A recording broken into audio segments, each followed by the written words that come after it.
બોલો ભાઈ, આપને શું પૂછવું છે? આપણે યુટ્યુબ માં મૂકતા હોય છે, પર્સનલ ડિટેલ નહીં બોલતા. હા હાજી સાહેબ. હાજી બોલો.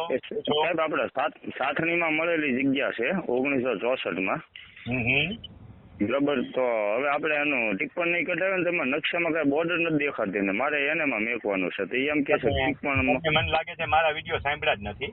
સાથણીમાં સાહેબ નવો શું મને સાંભળો, મને મારા ભાણુભાઈ છે કે નહીં કાલાવાડમાં, સાંભળો મારી વાત.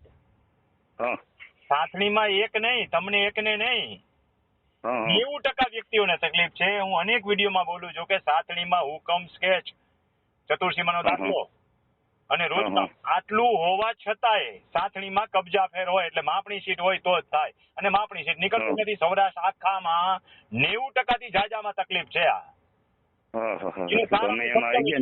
સમજવું હોય તો તાલીમ કેમ્પમાં આવજો. એક જણા ન સમજાવી શકું પણ જવાબ એટલો આપું કે એમાં હવે સાંભળો, એનો બીજો વિકલ્પ બતાવો. કયો ને સાહેબ. તમારો જિલ્લો બોલો. ભાવનગર. ગામ બોલવાની જરૂર નથી, ખાલી જિલ્લો બોલ નાખો. ભાવનગર તાલુકો જિલ્લો બે ભાવનગર. ભાવનગર રીસર્વે માં તમારે આવી ગયું હતું? ઓલા નકશા બેઠા હતા? ના. જો રીસર્વે ના નકશા બેઠા હોય તેને દૂધે નવાવાનો ટાઈમ આવશે.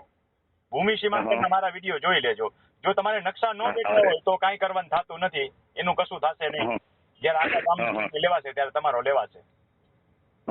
ફરીને હજી એકવાર કહું, તમારે ત્યાં રીસર્વે પ્રમોલ્ગેશન થયા હોય તો ભૂમિ સીમાંકન લાગુ પડશે. ભૂમિ સીમાંકન ની કેટેગરી 7 ઈ મુજબ કાર્યવાહી થશે તો નકશા બેસવાની શક્યતાઓ ખરી. પણ જો રીસર્વે ન થયો હોય તો વેઇટ એન્ડ વોચ, રાહ જુઓ. કઈ સરકાર જેથી સામૂહિક નિર્ણય કરે તેથી તમારો નિકાલ થાય, ત્યાં સુધી નહીં થાય.